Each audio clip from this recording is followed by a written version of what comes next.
Chapter 10. Intuition. We have seen that the subjective mind is amenable to suggestion by the objective mind. But there is also an action of the subjective mind upon the objective.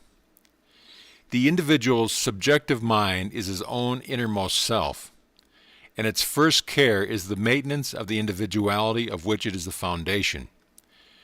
And since it is pure spirit, it has its continual existence in that plane of being where all things subsist in the universal here and the everlasting now, and consequently can inform the lower mind of things removed from its ken either by distance or futurity. As the absence of the conditions of time and space must logically concentrate all things into a present focus, we can assign no limit to the subjective mind's power of perception.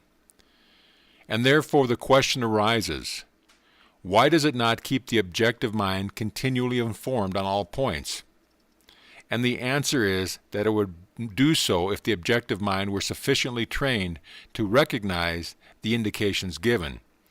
And to effect this training is one of the purposes of mental science. When once we recognize the position of the subjective mind as the supporter of the whole individuality, we cannot doubt that much of what we take to be a spontaneous movement of the object's mind has its origin in the subjective mind, prompting the objective mind into the right direction without our being consciously aware of it.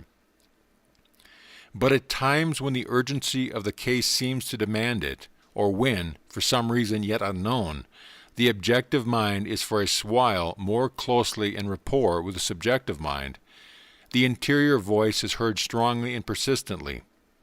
And when this is the case, we do well to pay heed to it. Want of space forbids me to give examples, but doubtless such will not be wanting in the reader's experience.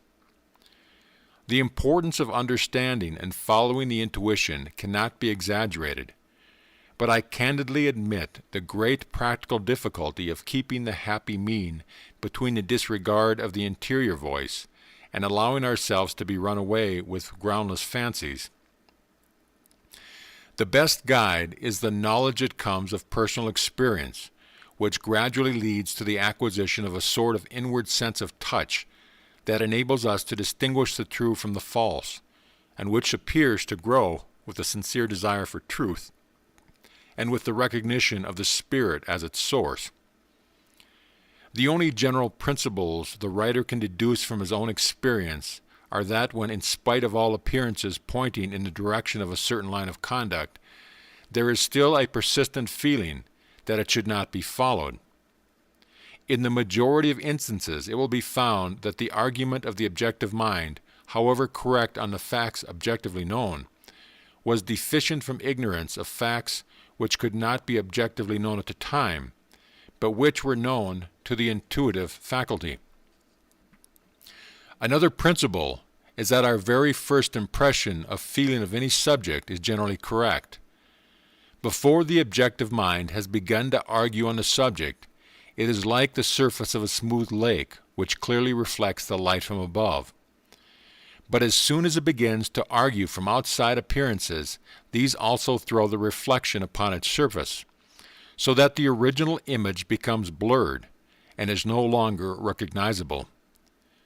This first conception is very speedily lost, and it should therefore be carefully observed and registered in the memory with a view to testing the various arguments which will subsequently arise on the objective plane. It is, however, impossible to reduce so interior an action as that of the intuition to the form of hard and fast rules. And beyond carefully noting particular cases as they occur, probably the best plan for the student will be to include the whole subject of intuition in the general principle of the law of attraction, especially if he sees how this law interacts with that personal quality of universal spirit of which we have already spoken. End of chapter.